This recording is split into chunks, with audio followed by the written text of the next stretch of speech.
2023년 4월 19일 하나님의 말씀을 통해서 주님이 주시는 능력과 권능을 풍성히 체험하기 위해 이 자리에 오신 모든 분들에게 하나님의 크신 축복과 은혜와 사랑과 평강이 함께하기를 간절히 축원합니다. 리즈 시절이라는 단어를 들어보셨습니까? 이 리즈라는 단어는요, 영국의 프리미어 리그에 있는 구단의 이름인데 리즈 유나이티드라는 팀을 갖고 있습니다. 근데 이 지금은요 2부 3부를 이렇게 떠돌고 있는 진짜 별 볼 일 없는 팀이에요. 근데 예전에 한때는 1부 리그에서 우승까지 했던 아주 유명한 팀이었습니다. 그래서 리즈 시절이라는 말은 뭐냐면 예전에 내가 짱짱했던, 잘 나갔던 그런 뜻을 가지고 있습니다. 동의어로 왕년에, 라떼는 이런 게 있습니다. 혹시 그 반대말을 들어보셨습니까? 자신의 어두웠던 과거를 지칭하는 단어인 흑역사입니다. 다시 떠올리기조차 싫은 그 과거, 그리고 또한 기억에서 지우고 싶을 정도로 어두침침한 그때, 이걸 총칭하는 단어가 흑역사입니다. 여러분에게 라떼는 언제입니까? 나도 예전에 잘 나갈 때가 있었지 하고 흐뭇하게 자신을 돌아볼 수 있는 그런 리즈 시절이 있으십니까? 혹은 내 과거 혹은 지금은 온통 흑역사로 가득해서 내겐 언제쯤 쨍하고 해뜰 날이 올까 하며 푸념만 하고 살아가시고 있습니까? 그렇다면 저 이상수 목사는요, 리즈 시절이 언제일까요? 바로 지금입니다. Right now이에요. 그리고 앞으로 쭉 그렇게 될 겁니다. 감사합니다. 이런 반응을 예상하지 못했는데 감사합니다. 제가 오만하거나 혹은 건방지거나 교만해서 하는 말이 아닙니다. 분명한 이유가 세 가지가 있는데요. 첫 번째는 예수 그리스도의 십자가의 보혈과 부활을 통해서 구원을 받아서 하나님의 자녀가 되었기 때문입니다. 둘째로 성령님께서 지금도 저와 함께 하셔서 이 수요 예배를 은혜 충만한 예배로 만들어 주시고 무엇보다 특별한 하나님의 말씀을 전할 수 있게 해주셨기 때문입니다. 세 번째로 하나님께서는 저에게 가장 좋은 것을 계획하시고 준비하고 예비하시기 때문입니다. 혹시 이 문장이 기억이 날까요? 보여주세요. 그렇죠. The best is yet to come. 따라해보겠습니다. 가장 좋은 것은 아직 오지 않았다. 한 번 더 할까요? 가장 좋은 것은 아직 오지 않았다. 그러므로 저의 리즈 시절은 지금이고 그리고 앞으로도 쭉 계속될 것입니다. 믿으십니까? 감사합니다. 그럼에도 불구하고 저에게는 숨기고 싶은 흑역사가 있습니다. 제가 어렸을 때는 대구라는 도시에 살다가 부모님을 따라서 경북 성주군 가천면 창천리라는 곳으로 가게 되었습니다. 여기서 성주는요, 여러분들이 맨날 참외 먹을 때는 금싸라기 참외의 그 성주입니다. 거기서 버스로 1시간 반을 더 들어야 되는 정말 깊고 깊은 깡촌입니다. 곱상하고 희멀건하게 생긴 도시 남자애가 시골 학교에 딱 가게 되면 처음 겪게 되는 것이 관심입니다. 두 번째는 질투고요, 세 번째는 놀림입니다.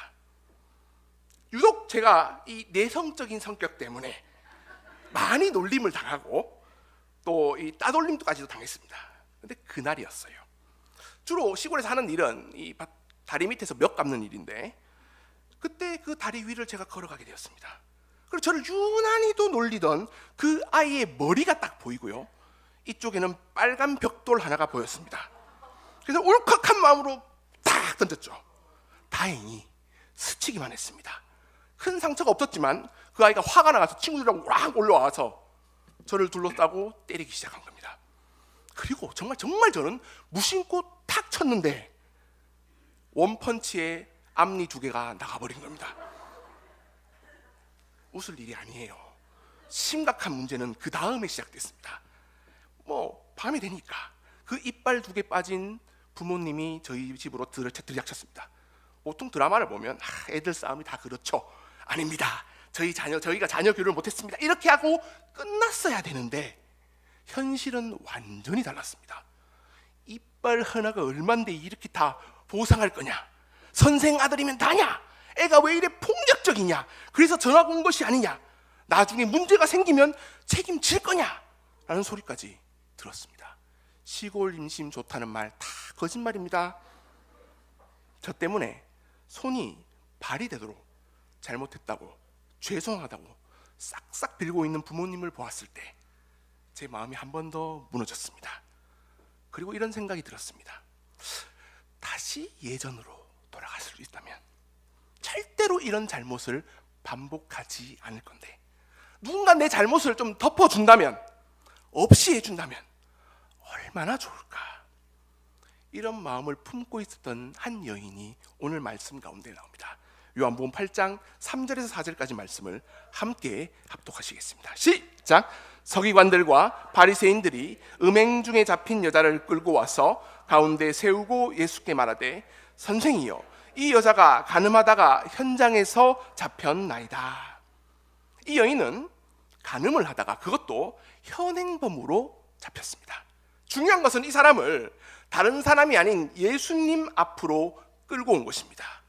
이유가 있었습니다. 5절 6절 말씀을 같이 한번 읽어보겠습니다. 시작! 모세는 율법이 이러한 자들을 돌로 치라 명하였거니와 선생은 어떻게 말하겠나이까? 그들이 이렇게 말함은 고발할 조건을 얻고자 하여 예수를 시험함이리라. 하나님의 율법에는 이 사람은 분명 돌로 치라고 적혀있다. 그런데 예수는 이 상황에서 어떻게 대답할 것이냐라고 시험하는 것입니다. 여러분이 예수님이라면 어떻게 대답하시겠습니까? 첫 번째로 하나님의 말씀대로, 율법대로 돌로 치면 됩니다. 이 선택은 아무 부담감 없이 쉽게 할 수 있습니다. 하지만 그렇게 되면 이전까지 예수님이 해왔던 모든 공생의 사역들은 모두 다 거짓이 되는 것입니다. 그렇다면 두 번째로 풀어줘야 됩니까? 이렇게 말하면 율법에 분명히 명시된 하나님의 말씀을 대놓고 어기는 것입니다. 진, 퇴, 양, 난, 어느 것도 선택할 수가 없습니다. 그래서 오늘 말씀을 이렇게 표현했습니다. 고발할 조건을 얻고자 하여 예수를 시험함이라. 그렇다면 우리 예수님께서는 이 진퇴양난의 시험을 어떻게 이기셨을까요? 우리 6절 말씀을 다시 한번 함께 읽겠습니다. 6절입니다. 보여주시겠습니까? 시작! 예수께서 몸을 굽히사 손가락으로 땅에 쓰시니. 8절입니다. 시작! 다시 몸을 굽혀 손가락으로 땅에 쓰시니. 다시 그 행동을 했다는 말은 예수님께서 몸을 굽혀 손가락으로 땅을 쓴 그 행동을 의도적으로 일부러 2번 했다는 것입니다. 자, 왜 예수님은 몸을 굽혀서 손가락으로 땅에 썼을까요? 땅에 썼다면 예수님은 어떤 내용을 썼을까요? 사실 우리가 함께 읽은 이 이야기는요, 성서학자들 간에도 그 해석이 되게 여러 가지로 분분합니다. 쉽게 말하면 정답이 없다는 거죠. 정답이 없다는 전제를 가지고 다시 한번 이렇게 물어봤으면 좋겠습니다. 예수님은 왜 이런 행동을 했을까요?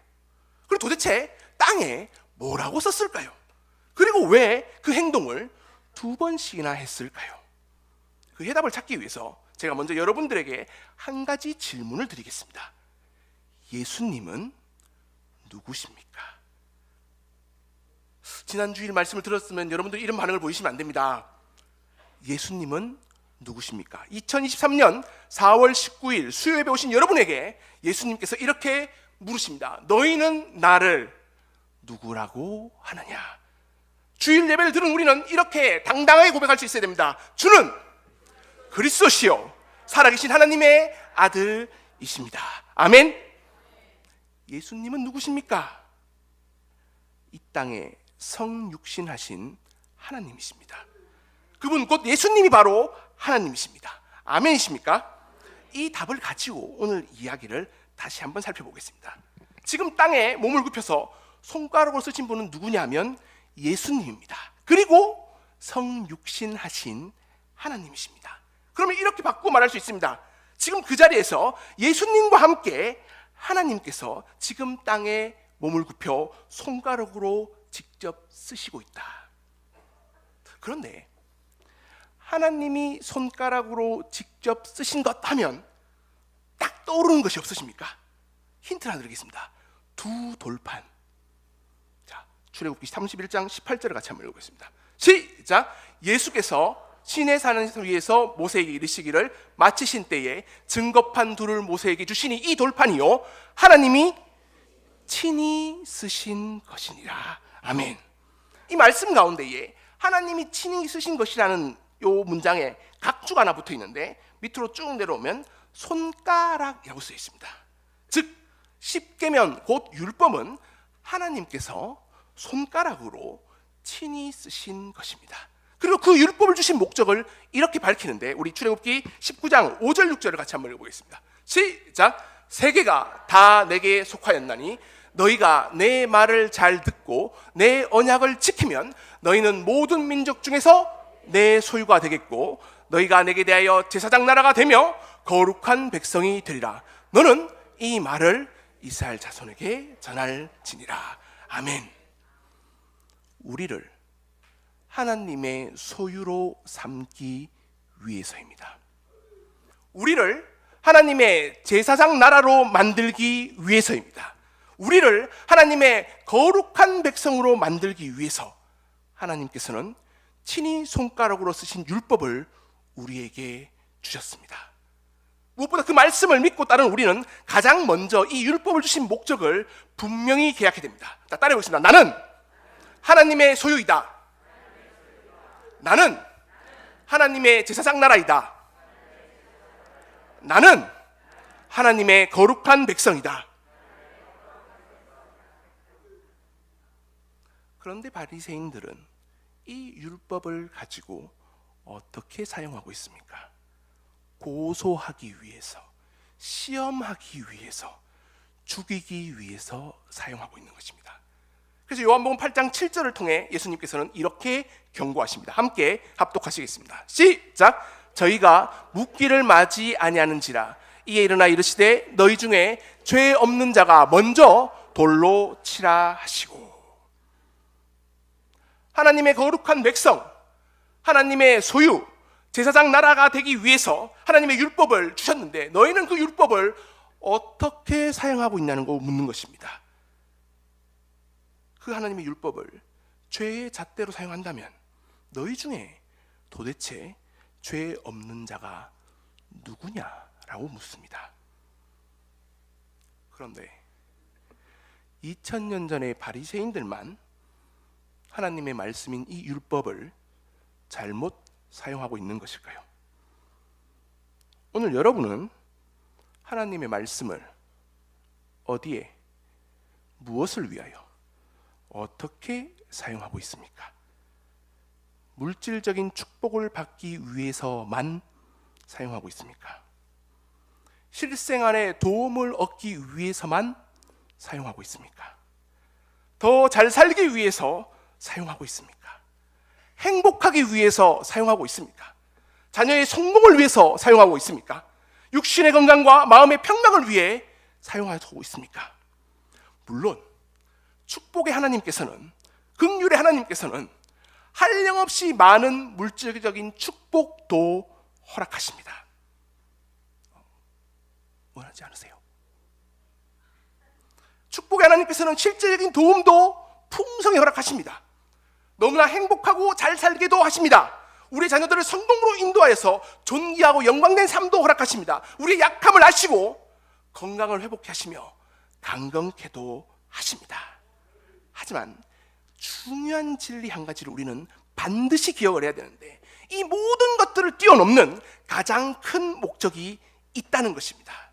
하나님의 말씀은 우리를 하나님의 자녀로, 하나님의 소유로, 거룩한 백성으로 제사장 나라를 삼기 위해서 주신 것입니다. 이것이 가장 큰 축복인 것입니다. 믿으십니까? 사진 하나를 보여주십시오. 사진 하나만 보여주시겠습니까? 네. 여러분이 보시기에 지금 오른쪽에 있는 벌레는 개미 귀신이라는 벌레입니다. 귀신이라는 이름처럼 아주 무시무시하게 생겼습니다. 이 개미 귀신은요, 흙 속에 파묻혀서 그 옆에 개미 지옥이라고 합니다. 지옥을 함정을 파놓고 거기에 빠져드는 개미들을 잡아먹으며 살아갑니다.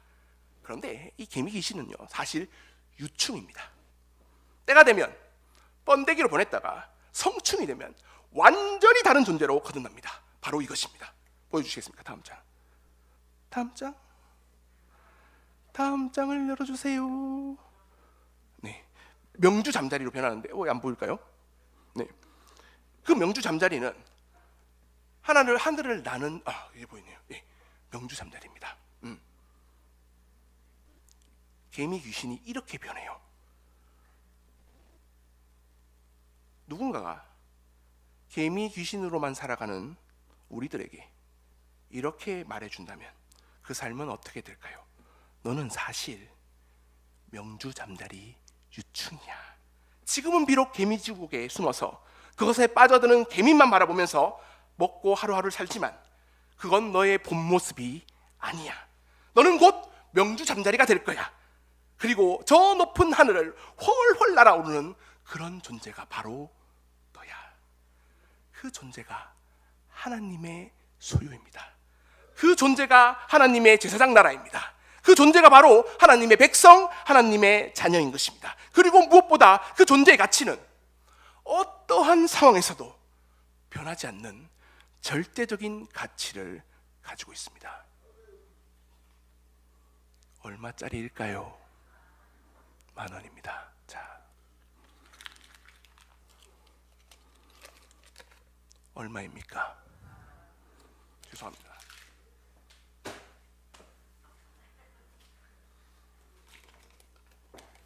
얼마입니까? 바뀌지가 않습니다. 어떠한 역경, 시련, 환난에도 절대로 변하지 않는 영원한 가치, 그 가치를 우리는 말씀을 통해 소유하고 있는 것입니다. 믿으십니까? 그렇다면 이제 우리는 마지막 질문을 한 번 더 해봐야 됩니다. 예수님께서는 다시 몸을 굽혀서 땅의 손가락으로 다시 무언가를 쓰십니다. 우리 생각에는 한 번만 하면 충분하다 생각합니다. 하나님의 말씀 율법에 대해서, 그리고 그 목적을 알려주기에 충분하다고 생각합니다. 그런데 왜 또다시 예수님은 몸을 굽히셔서 땅의 손가락으로 무언가를 쓰셨을까요? 저는 마치 이 말씀을 봤었을 때 음식을 먹다가 탁 걸려가지고 찝찝한 기분을 가지고 있었는데, 그러다 갑자기 저는 바보 도 터지는 소리라 부르거든요. 하고 한 말씀을 만났습니다. 출애굽기 8장 19절 말씀을 함께 합독하시겠습니다. 시작! 요술사가 바로에게 말하되 이는 하나님의 권능이니이다 하였으나. 여기서 이 말씀은 출애굽을 할 때에 세 번째 재앙인 티끌을 이로 만드는 재앙을 보여줬을 때 이집트 요술사들의 입으로부터 나온 말입니다.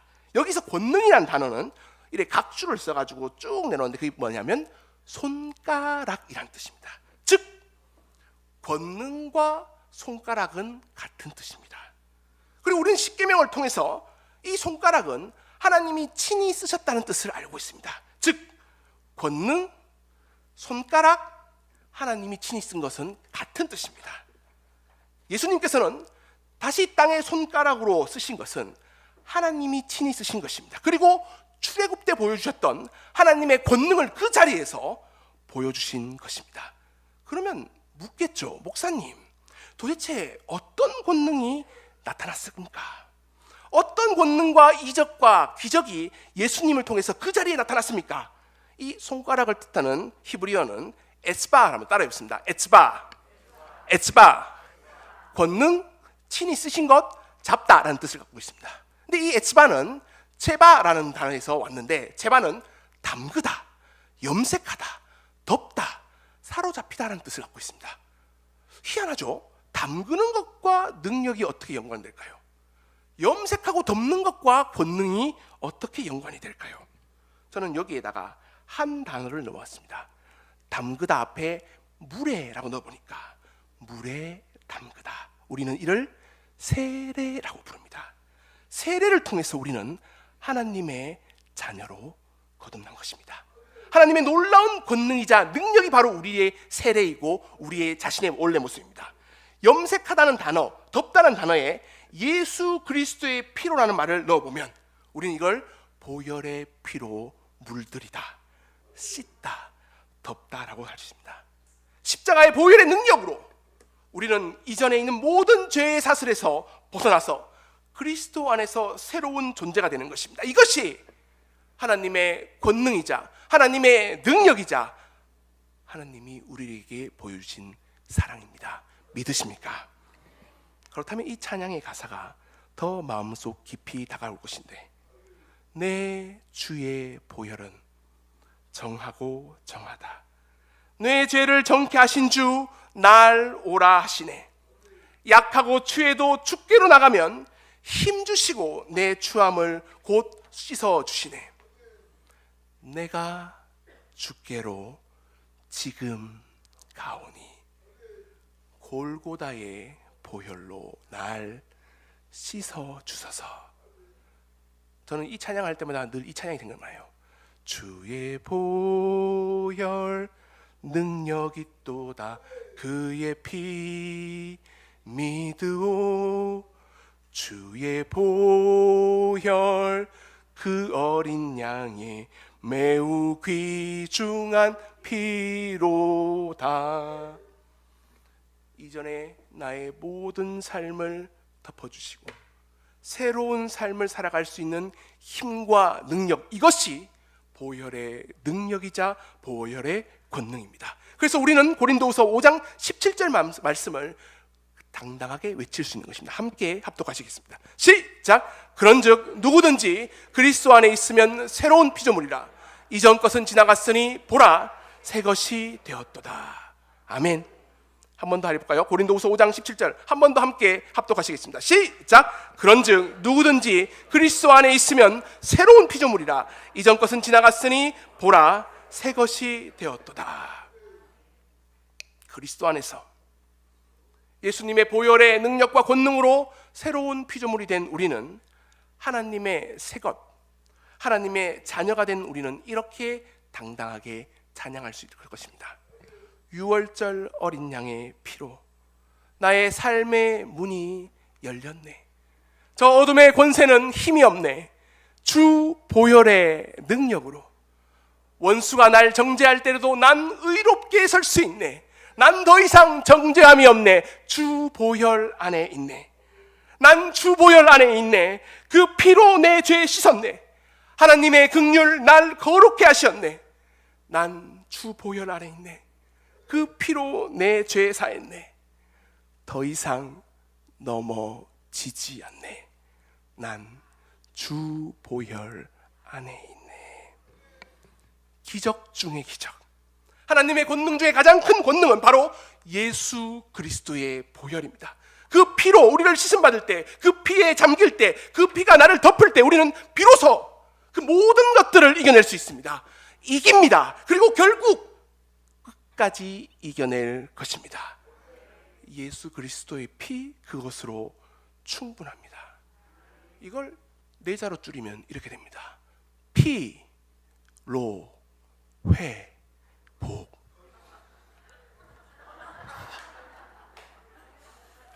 다들 저를 쳐다보세요. 언제 먹을 거냐? 오늘 설교는 먹는 설교예요. 드세요. 지금 이제 드십시오. 저도 먹겠습니다. 드세요.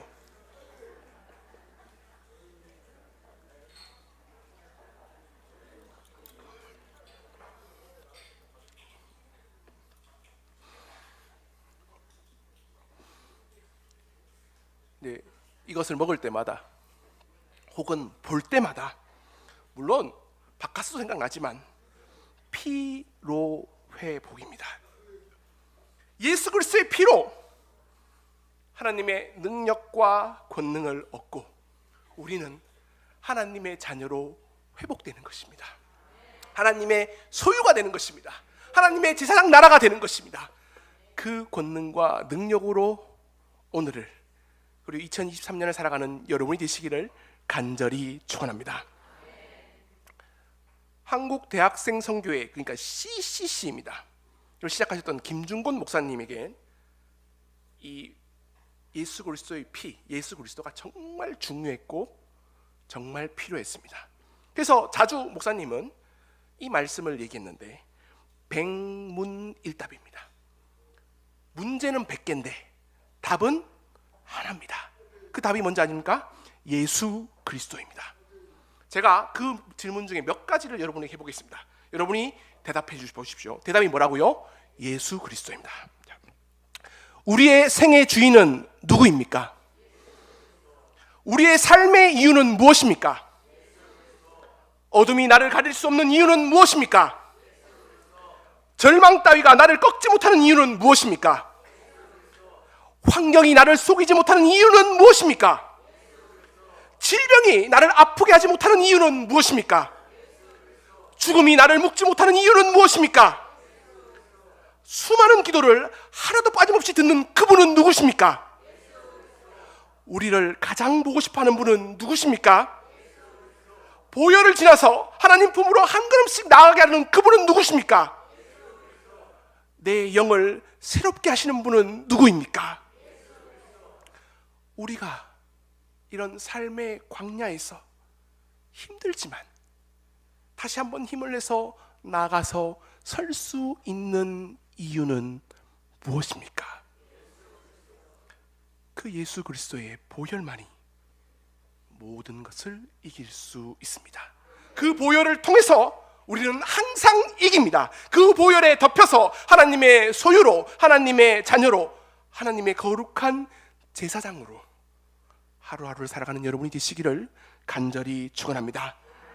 늘 하나님의 말씀만 묵상하며 예수님과 함께 살아가며 이 세상을 이기는 놀라운 성령님의 권능과 능력으로 매일매일 살아가시는 여러분이 되시기를 간절히 축원합니다. 기도하시겠습니다.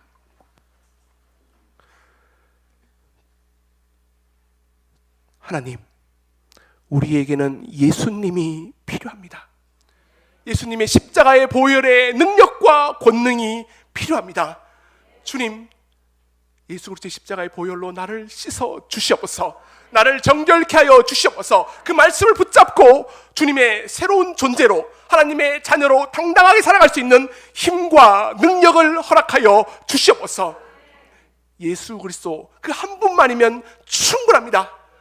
그 부활절 어린 양, 유월절 어린 양의 피로 우리를 씻김받게 도와주시고 부활의 능력과 권능을 매일매일 체험하며 살아가는 우리 모두가 되게 하여 주시옵소서.